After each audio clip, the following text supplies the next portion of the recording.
इस वीडियो में मैं समझाऊंगा कि कैसे आप अपनी नींद, अपने फैमिली टाइम, अपने मन की शांति को भंग किए बिना अपनी सारी मनोकामनाएं पूरी कर सकते हैं। So I've divided this video into 3 chapters and the first chapter is about changing your mindset. I know ये productivity videos में इंटरनेट पे बहुत ही overused घिसा पिटा टर्म हो गया है, mindset, positive mindset, mindset shift, mindset, but mindset से मेरा मतलब है कि कुछ एक बेसिक फाउंडेशनल आइडियाज़ जो कि अगर आप समझ जाओ तो बाकी चीज़ें आपके लिए काफ़ी क्लियर एंड आसान हो जाएगी।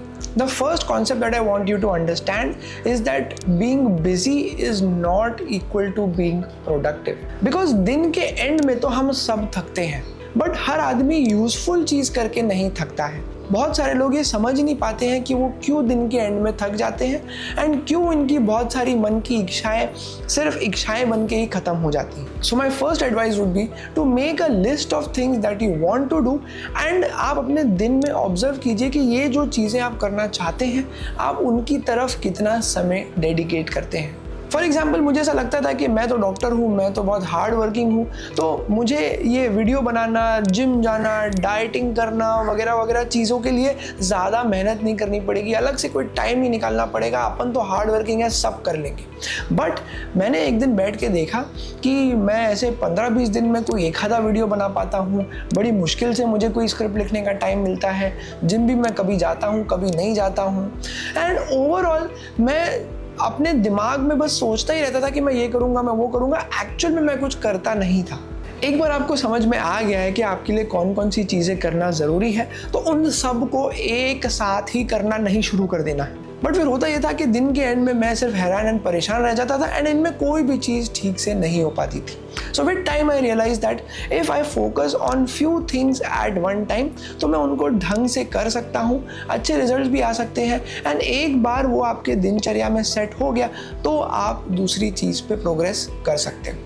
Now I want to enlist some small habits जो कि डेली लाइफ में आपको वैसे तो पता भी नहीं चलेंगी कि ये इंपॉर्टेंट है या नहीं है, बहुत छोटी छोटी आदतें हैं, बट पर्सनली मुझे इनसे बहुत फ़ायदा हुआ है and they have made my day, my life much more productive. First enemy of productivity is your phone. तो डिजिटल वेलबींग करके एक ऐप होती है आपके फ़ोन में, अंदर सेटिंग्स में जाके अगर आप उस ऐप में अपना स्क्रीन टाइम देख ले तो हो सकता है आप भी शॉक हो जाए जैसे मैं हुआ था।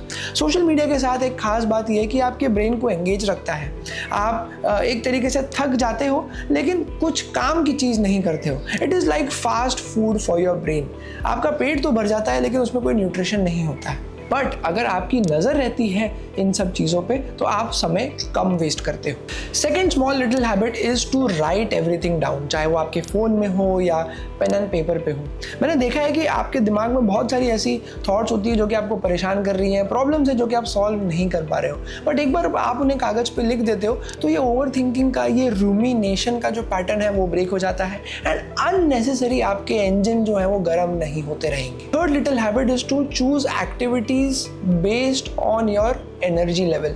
जैसे कि सुबह के समय में मैं बहुत एनर्जेटिक होता हूँ, मैं ब्रेन से बहुत फ्रेश होता हूँ, तो अपने सारी क्रिएटिव चीज़ों को मैं सुबह के लिए बचा के रखता हूँ। अगर मुझे कोई स्क्रिप्ट करना है, शूट करना है या मुझे बस सोचना है, जर्नल करना है, कोई प्रॉब्लम है जिसको सॉल्व करना है, जिसके लिए भी आपको मैक्सिमम ब्रेन पावर लगने वाला है, वो आप उस समय के लिए बचा के रखिए जब आप सबसे ज़्यादा फ्रेश होते हो। मेरे लिए वो अर्ली मॉर्निंग है, कुछ लोगों के लिए हो सकता है वो रात का समय हो, बट अगर आप इन चीज़ों को ऐसे रैंडमली डिस्ट्रीब्यूट कर दोगे तो हो सकता है कि जब इनको सॉल्व करने का समय आए तब आप मेंटली थके हो। हमारी 3 लेवल्स ऑफ एनर्जी होती है। एक होती है कि आप बहुत ही प्रोएक्टिव एनर्जी लेवल में हो।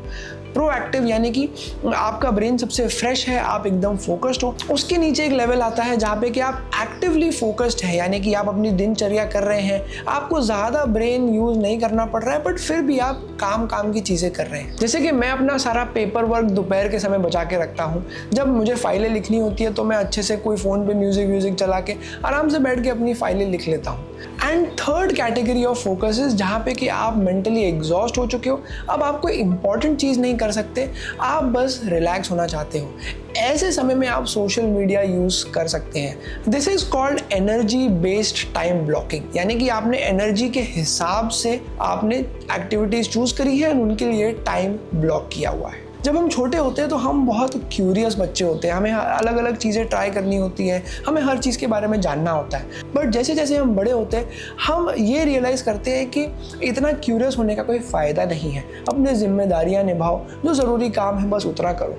Slowly slowly we start to live like a robot. But I think keeping your curiosity alive is one of the most underrated productivity hacks that nobody speaks about. तो चाहे आपके पास एक ही हफ्ता क्यों ना हो, कुछ ही दिन क्यों ना हो कोई नई चीज़ ट्राई करने का, ये मत सोचो कि मैं फ्यूचर में ज़िंदगी भर इसको नहीं कर पाऊंगा तो आज करने का तो कोई फ़ायदा ही नहीं है। अपनी क्यूरियोसिटी अलाइव रखो, 4 दिन 5 दिन जितना समय मिल रहा है उतना समय करो, बिकॉज आपके ब्रेन के लिए ये नई एक्टिविटी बहुत यूजफुल है एंड ओवरऑल आप एक बेटर व्यक्ति बनते जाते हो। सबसे बड़ा प्रोडक्टिविटी हैक जो कि मैंने बड़े मुश्किल से सीखा है कि अपने लिए समय निकालना सीखो। एंड हम डॉक्टर्स फेमस होते हैं सबसे अनहेल्दी हैबिट्स के लिए, ना कोई सोने का टाइम, ना कोई खाने का टाइम। इससे होता ही है कि धीरे धीरे आप भी अपनी हेल्थ को हार्म करते रहते हो, अपने लिए कभी समय नहीं निकाल पाते एंड खुद ही मरीज बन जाते हो। तो सबसे इंपॉर्टेंट चीज़ जो मैंने रियलाइज़ करी कि अगर आप अपने आप को समय देते हो, आप अपने बॉडी को, अपने माइंड को फ्रेश रखते हो, बॉडी को एक्टिव रखते हो, तो ना कि सिर्फ आप अपने पेशेंट्स को बेटर ट्रीटमेंट दे पाते हो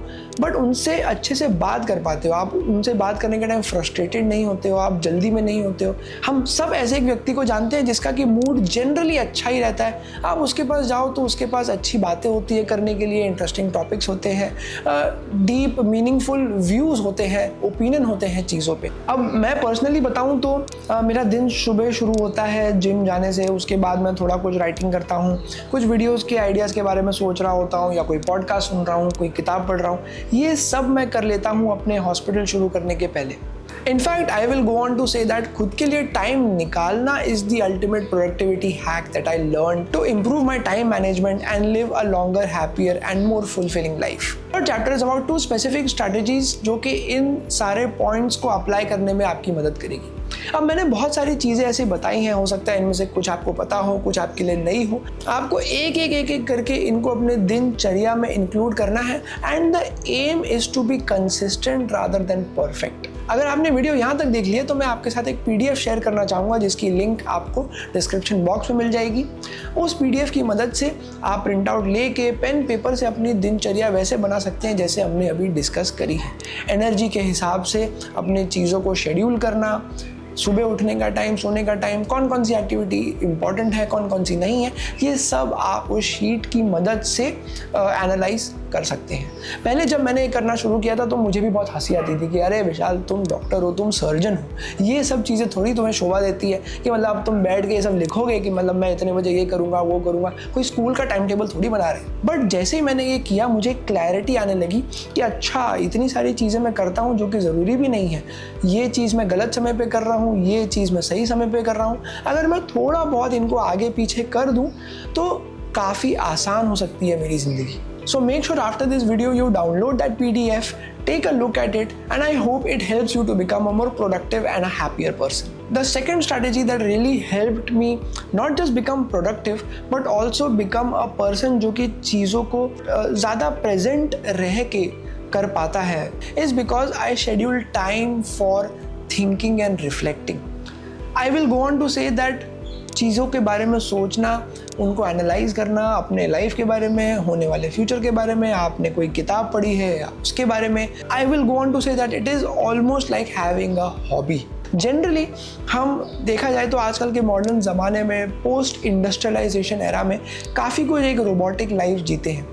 इतने समय से इतने समय तक काम करना है, फिर बाद में टीवी देखना है, आपको बहुत सारी एक्टिविटीज़ हैं एंजॉय करने के लिए, पैसे खर्च करने के लिए, एंड दिन के एंड में सो जाना है, सुबह उठ के फिर से वो सब रिपीट करना है। आप मुझे बताइए कि लास्ट टाइम आपने कब समय निकाला था सिर्फ सोचने के लिए? एंड जब मुझे पता चला कि ये चीज़ इतनी इम्पॉर्टेंट है, मैंने करना शुरू किया, देन आई रियलाइज्ड कि बहुत सारी ऐसी चीज़ें जिनके बारे में हम सोचते नहीं हैं, बस करते रहते हैं पूरे जीवन।